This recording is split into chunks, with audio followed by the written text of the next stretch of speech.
Os sais são toda substância que, em solução aquosa, libera qualquer cátion que não seja apenas o íon H+, e qualquer ânion que não seja apenas o íon OH-. E aí temos algumas possibilidades de formação desses sais.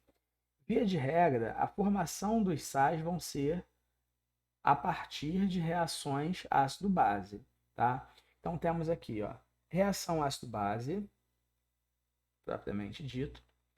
Temos as possibilidades de formação de sais através da reação de um óxido básico com um ácido, só que nós já vimos também que o caráter dessa reação também é um caráter de reação ácido-base, assim como a reação do óxido ácido com uma base, do óxido básico com um óxido ácido, de um óxido anfótero com uma base forte ou de um óxido anfótero com um ácido forte. E aí já vimos também, né, que esses dois últimos casos aqui, ó, eles também possuem o caráter de reação ácido-base, porque os óxidos anfóteros são aqueles que, em presença de base forte, se comporta como ácido e, em presença de ácido forte, se comporta como base. Tá? Então, todas essas ocasiões aqui são exemplos, né, de reação de caráter ácido-base.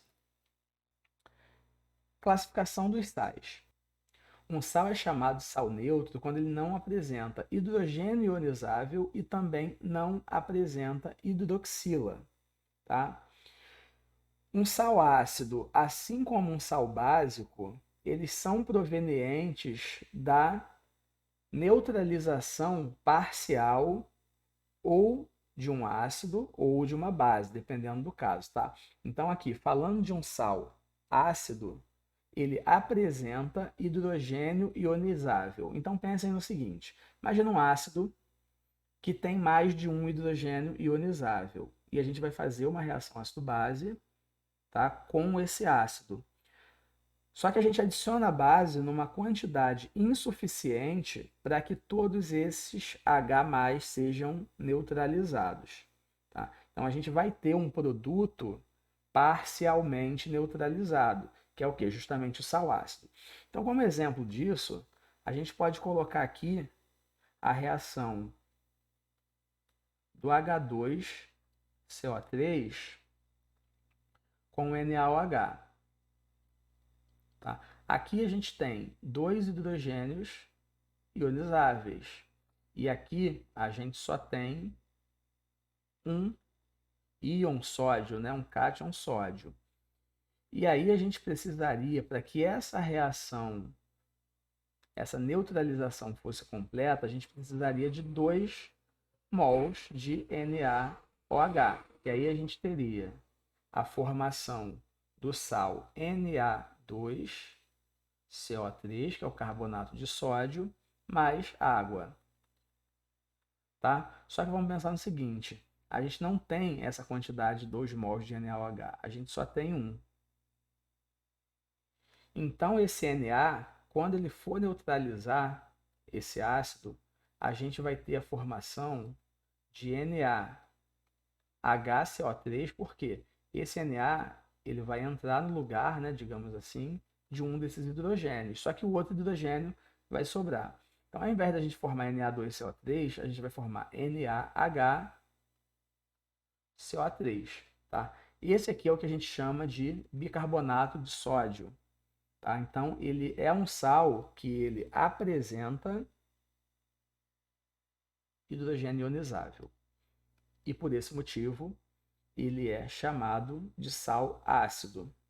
No sal neutro, nós não demos exemplos, mas a gente pode citar um produto de uma reação de uma base forte com um ácido forte, como o NaOH, né, o hidróxido de sódio, mais o ácido clorídrico, dando um sal bastante conhecido, que a gente usa bastante no cotidiano, que é o NaCl, clorídrico de sódio, mais água, né? Toda reação ácido-base a gente vai ter uma formação de um sal mais água. Então, sal neutro, produto de reação ácido-base de um ácido forte com uma base forte, ou de um ácido fraco com uma base fraca. O sal básico é formado da mesma forma que o sal ácido, através de uma reação ácido-base de neutralização incompleta. Então vamos dar um exemplo aqui, por exemplo, do hidróxido de cálcio, CaOH2. Essa base apresenta duas hidroxilas, porque a gente está tratando de um cátion da família dos metais alcalino terrosos, do grupo 2 da tabela periódica, né? Então ele tem NOx mais 2 e ele precisa de duas hidroxilas. Então, quando a gente faz a neutralização dessa base, a gente precisa de uma quantidade proporcional de H+, né? Então, vou colocar aqui neutralizando ele com o HCl. A gente precisaria de 2 HCl, porque cada HCl tem a capacidade de liberar um H+. Então, 2 HCl liberam 2 H+, para neutralizar essas duas hidroxilas do hidróxido de cálcio. Tá? E aí a gente teria como produtos o cloreto de cálcio, CaCl2, mais água. Só que a gente não tem esses dois HCl para fazer essa neutralização completa. Vamos usar apenas uma molécula de HCl. Tá? E aí o que a gente vai formar? Se eu tenho duas hidroxilas e só uma delas vai ser neutralizada, a outra se mantém no sal. Então a gente vai ter uma espécie que é o seguinte, ó, CaOHCl, ou seja, um desses íons hidroxila OH-, ele não foi neutralizado, tá? E daí vem essa definição de sal básico, que são sais que apresentam hidroxila em sua fórmula. Então essa hidroxila, ela veio de uma base e foi mantida ali porque a neutralização que deu origem à formação desse sal foi uma neutralização incompleta. Sal hidratado são sais que apresentam moléculas de água em sua estrutura cristalina. Então a gente pode usar como exemplo o cloreto de cobre, CuCl2, e aí a gente representa dessa forma uma quantidade de águas, né, que estão presentes na hidratação desse sal. Então esse seria o cloreto de cobre tetrahidratado, tetra de 4 moléculas de água, tá? E temos ainda, e por fim, o sal duplo, que é o sal que apresenta mais de um cátion, exceto o H+, ou dois ânions diferentes do OH-. Então, como exemplo, a gente pode usar um sal que é bastante usado em química analítica, que é o sulfato ferroso amoniacal. E a fórmula dele é FeNH4 2SO4 2. E aí vamos analisar, né, essa fórmula que é um pouco mais complexa do que as outras que a gente tem visto. A gente tem aqui o ânion SO4. A gente já viu que o NOx desse ânion, né, 1SO4, tem o NOx-2. Conforme eu falei, a nomenclatura dele é sulfato ferroso amoniacal e não férrico. A gente já viu as regrinhas de utilização desses sufixos. Então, sulfato ferroso, a gente sabe que o NOx dele é mais 2, tá? E o NH4 é mais 1, só que a gente tem 2 NH4. Então, no total aqui, né, de NOx, a gente vai ter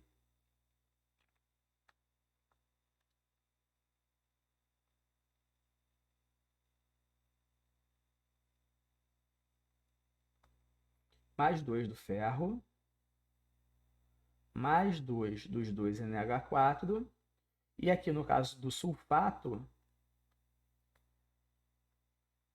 a fórmula é SO4, 2. São dois sulfatos. Então, cada sulfato é menos 2, 2 sulfatos, menos 4. Então, a gente tem mais 2 mais 2 menos 4, igual a zero. Tá? Então, essa é a fórmula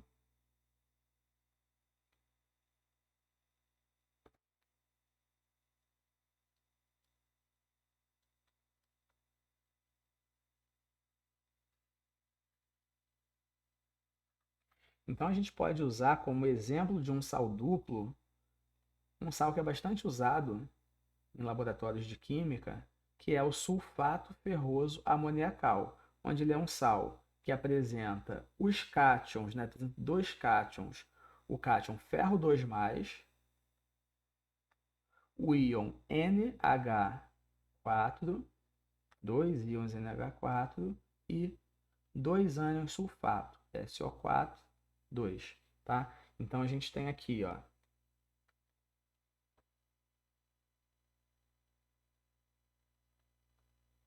dois tipos de cátions, e esses dois cátions são diferentes, né? Aqui a gente diz, ó, exceto H+, então nesse caso aqui a gente não tem cátions H+, e aqui a gente tem o ânion sulfato, tá? Que também é um ânion diferente de OH-. Então essa é a nossa definição de sal duplo. E agora nós vamos entrar na nomenclatura dos sais, tá? Sal derivado de hidrácido é bem fácil da gente nomear. O nome do sal vai ser o nome do ânion mais eto mais o nome do cátion. Então, um exemplo que a gente pode utilizar é o NaCl. A gente já colocou anteriormente, né, que o NaCl vem de uma reação ácido-base do HCl mais o NaOH, dando NaCl mais água.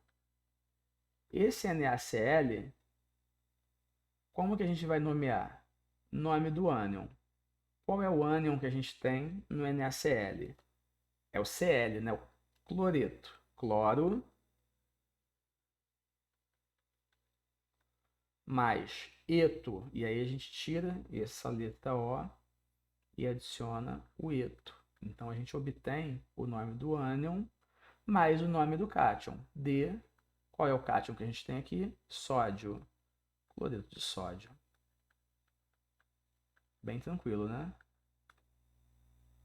Já quando o sal é derivado de um oxiácido, aí fica um pouquinho mais trabalhoso. A gente já falou da importância da gente conseguir calcular NOx, e esse é mais um caso que a gente vai ter que calcular corretamente o NOx para dar o nome a esses sais, tá? Então a gente tem uma regrinha que é um prefixo, e o prefixo depende do NOx, mais o nome do ânion, mais o sufixo do nome do oxiácido. É um pouco complicado, né? Coloquei para vocês mais uma vez uma tabelinha, onde através do número do NOx, vocês vão saber qual é o prefixo que vocês têm que usar, se vocês têm que usar prefixo ou não, o sufixo do ácido, que vocês não vão usar na nomenclatura do sal, é só para vocês terem a referência do que vocês vão ter que usar. E aí a última coluna é do sufixo do sal, que pode ser ito ou ato. Então o que a gente tem nessa tabela? Quando o NOx é mais 1 ou mais 2, a gente usa o prefixo hipo. Quando o sufixo do ácido é oso, a gente usa ito. Então percebam, aqui embaixo também, ó, quando o sufixo do ácido é oso, a gente usa para o sal o sufixo ito, tá? Só que nesse caso a gente não usa um prefixo. Qual caso? Quando o NOx for mais 3 ou mais 4. Então aqui a gente já viu os casos em que o NOx vai ser mais 1, mais 2, mais 3 ou mais 4, e a gente vai usar o prefixo hipo quando o NOx é mais 1 e mais 2 e não usa prefixo quando é mais 3 ou mais 4. Em ambos os casos, o sufixo do sal vai ser ito.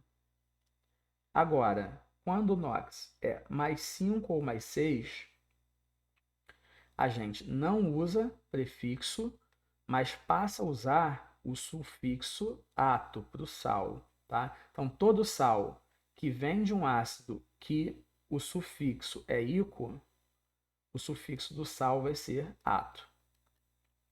E aí a gente vai ver exemplos, tá? E o mais 7 também, o sufixo é o mesmo, ato, porém a gente usa o prefixo per. Então vamos ver os mesmos exemplos que a gente viu para os ácidos, para os oxiácidos, que o cloro é capaz de formar. Então vocês lembram que a gente viu lá que a gente tinha o HClO, HClO, HClO2, HClO3 e HClO4. Vocês lembram que o nome desses ácidos era ácido hipocloroso, tá? Então foi o que eu falei. Vocês têm aqui esse sufixo do ácido só para terem uma referência, tá? Quando a gente tem o ácido hipocloroso e a gente tem um sal que é oriundo desse ácido, o sal que veio desse ácido vai ter o sufixo ito, tá?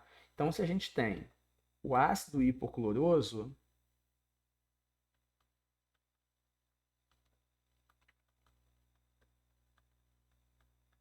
ácido hipocloroso, e ele dá origem a um sal, qual vai ser esse sal? NaClO.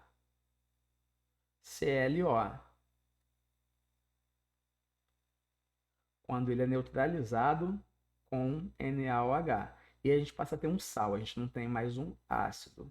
A gente vai passar a ter um sal chamado, olha o prefixo aqui, ó, hipo, nome do elemento, cloro, sufixo, qual é? Ito. Então a gente apaga esse O, bota ito, mais o nome do cátion, que nesse caso é o sódio, né? E todos os outros vão acontecer da mesma forma. Onde a gente tinha o ácido cloroso, a gente vai passar a ter o sal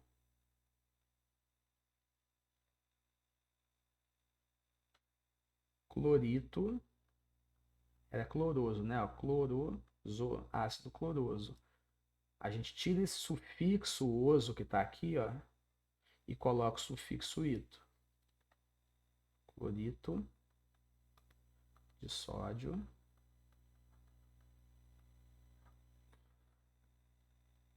Aqui a gente tinha o ácido clórico, né? Termina com ico, vai passar a terminar com ato. Então a gente vai passar a ter o clorato de sódio. E nesse último caso, onde a gente tinha o ácido perclórico,